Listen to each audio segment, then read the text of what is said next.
एक समय की बात है कि देवर्षि नारद ने विश्ववासनाओं पर विजय प्राप्त करने के लिए परब्रह्म की कठोर साधना की। वे हिमालय पर्वत के एक निर्जन स्थान में जाकर समाधिस्थ हो गए और परब्रह्म की आराधना करने लगे। उनको इस प्रकार कठोर साधना करते देख देवराज इंद्र भयभीत हो गए। उन्होंने इस विषय में देवगुरु बृहस्पति से परामर्श करने का विचार किया। वे आचार्य बृहस्पति के पास पहुंचे और उनसे कहा, आचार्य नारद हिमालय पर्वत पर कठिन साधना कर रहे हैं। मेरी समझ में यह नहीं आ रहा है कि वे इतना कठोर तप किस उद्देश्य के लिए कर रहे हैं। देवगुरु बृहस्पति बोले, इंद्र, संभव है नारद के मन में तुम्हारे सिंहासन को प्राप्त करने की लालसा पैदा हो गई, शायद इसीलिए वे इतनी कठोर साधना कर रहे हैं। देवगुरु की बात सुनकर इंद्र और भी भयभीत हो गए। उन्होंने आचार्य बृहस्पति से पुनः पूछा, आचार्य, यदि ऐसा हुआ तो मेरे लिए यह बहुत भयंकर बात होगी। मुझे परामर्श दीजिए कि ऐसी हालत में मैं क्या करूं। आचार्य बृहस्पति बोले, इंद्र, तुम तो देवों के राजा हो, सर्वशक्ति संपन्न हो, सामर्थ्यवान हो। मैं तुम्हें इस विषय में क्या परामर्श दे सकता हूं। तुम स्वयं ही कोई उपाय सोचो। हाँ, मुझे ही कोई न कोई उपाय सोचना पड़ेगा। कहते हुए इंद्र वहां से चले आए। अपने महल में पहुंचकर उन्होंने कामदेव को बुलवाया और उनसे कहा, कामदेव, नारद हिमालय पर्वत पर निर्जन स्थान में बैठे कठोर तपस्या कर रहे हैं। मैं चाहता हूं कि तुम उनके पास जाओ और अपनी शक्ति द्वारा जैसे भी हो उनकी तपस्या भंग कर दो।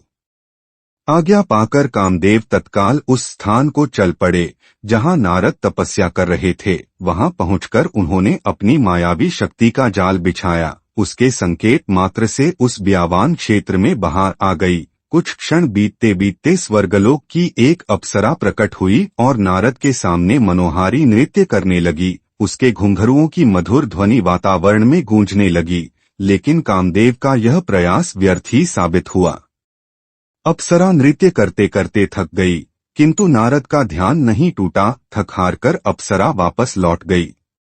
तब पूरा होते ही नारद ने आंखें खोलीं। कामदेव ने सोचा, यदि नारद को बाद में यह पता लग गया कि मैंने उनकी तपस्या में विघ्न डालने की चेष्टा की है तो वह मुझे शाप दे देंगे। उचित यही है कि मैं स्वयं ही उन्हें सच्ची बात बता दूं। यही सोचकर उन्होंने नारद के समक्ष पहुंचकर उन्हें साष्टांग प्रणाम किया। नारद ने उन्हें आशीर्वाद देकर पूछा, आओ कामदेव, किस कार्य हेतु यहाँ आगमन हुआ। कामदेव बोले, देवर्षि, मेरा अपराध क्षमा हो। मैंने आपकी तपस्या भंग करने का प्रयास किया था। नारद ने पूछा, पर क्यों? किसके आदेश से तुमने ऐसा किया? कामदेव ने कहा, मुनिवर, मुझ अंकिचन में इतनी हिम्मत नहीं जो स्वयं ही आपको तप से डिगाने का कार्य करता। मुझे ऐसा करने को कहा गया था। किसने ऐसा करने को कहा था कामदेव? देवराज इंद्र ने। उन्होंने ही मुझे यहाँ भेजा था। कामदेव ने सच्ची बात बता दी। कामदेव की बात सुनकर नारद ने मुस्कुराकर कहा, मैंने तुम्हें क्षमा किया कामदेव।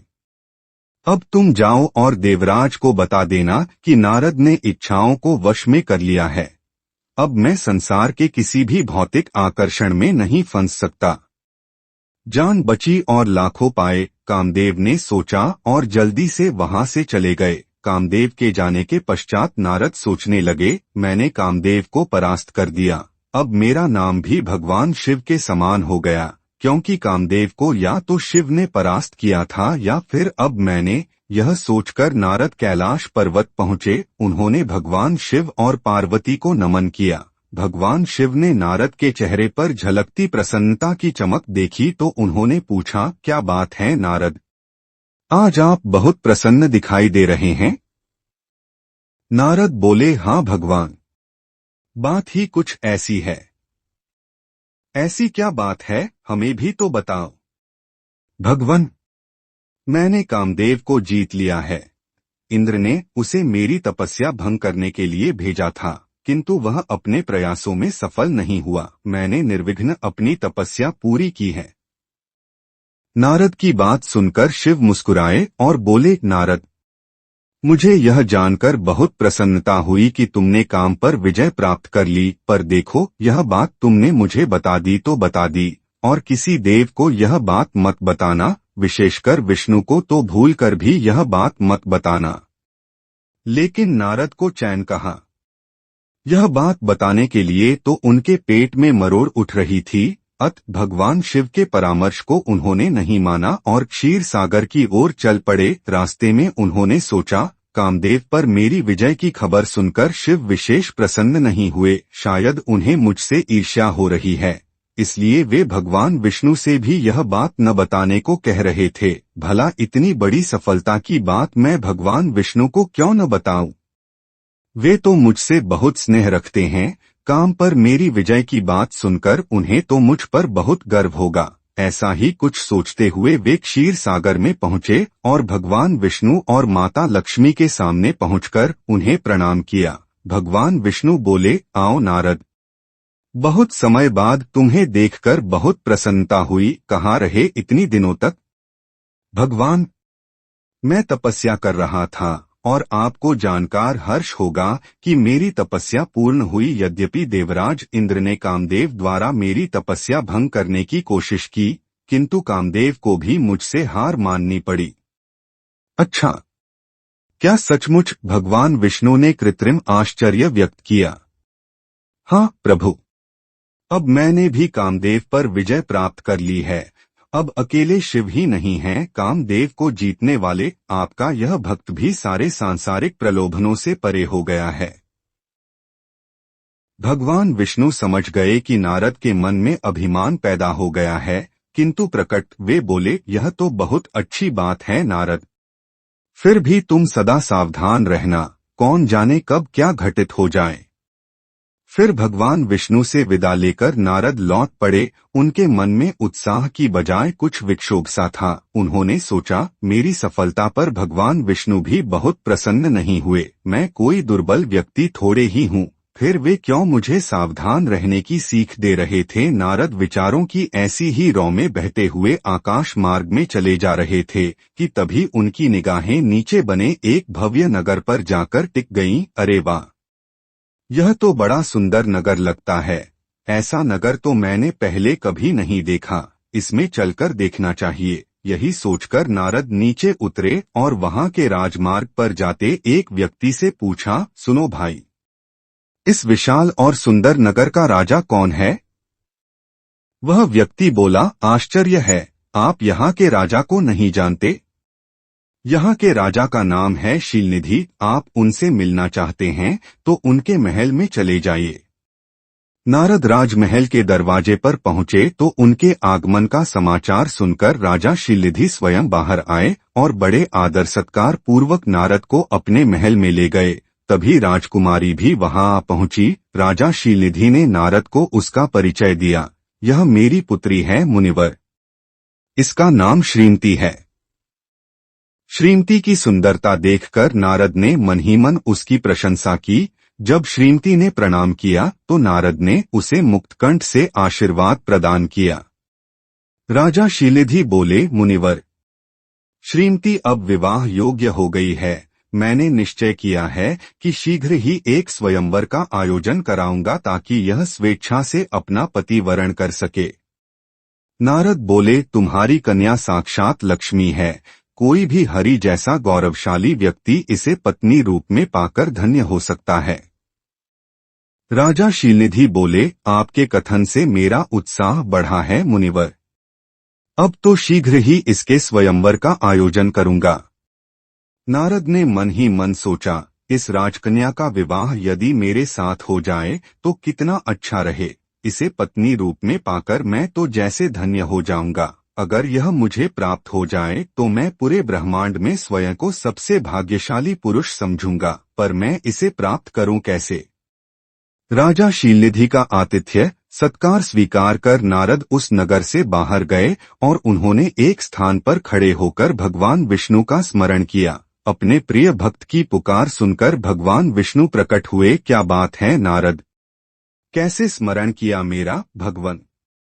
मुझे हरि जैसा सुंदर मुख चाहिए, आप कृपा करके मेरा मुख हरि जैसा कर दीजिए। भगवान विष्णु ने तथास्तु कहा और अंतर्धान हो गए।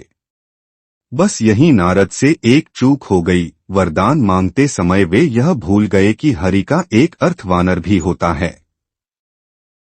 भगवान विष्णु ने नारद का मुख बंदर जैसा बना दिया, और क्योंकि नारद के पास उस समय अपना रूप देखने के लिए कोई उपकरण भी नहीं था, अतः वे अपना मुख नहीं देख सके।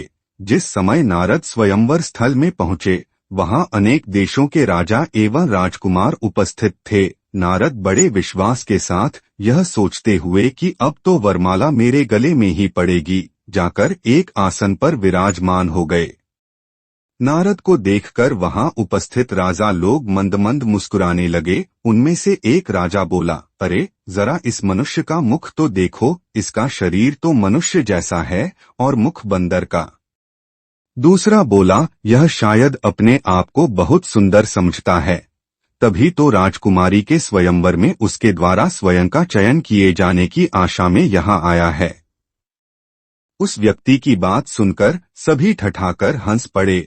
तभी राजकुमारी श्रीमती वरमाला लिए स्वयंवर स्थल में पधारी। उसे देखकर उपस्थित राजा हास परिहास करना भूल गए और सब सावधान मुद्रा में बैठ गए। सबको आशा थी कि राजकुमारी उनके गले में ही वरमाला डालेगी। विशेषकर नारद के मन में तो किसी प्रकार की कोई शंका ही नहीं थी। भला जिसके पास भगवान विष्णु जैसा सुंदर मुखड़ा हो, उसे कौन सी सुंदरी अस्वीकार करती।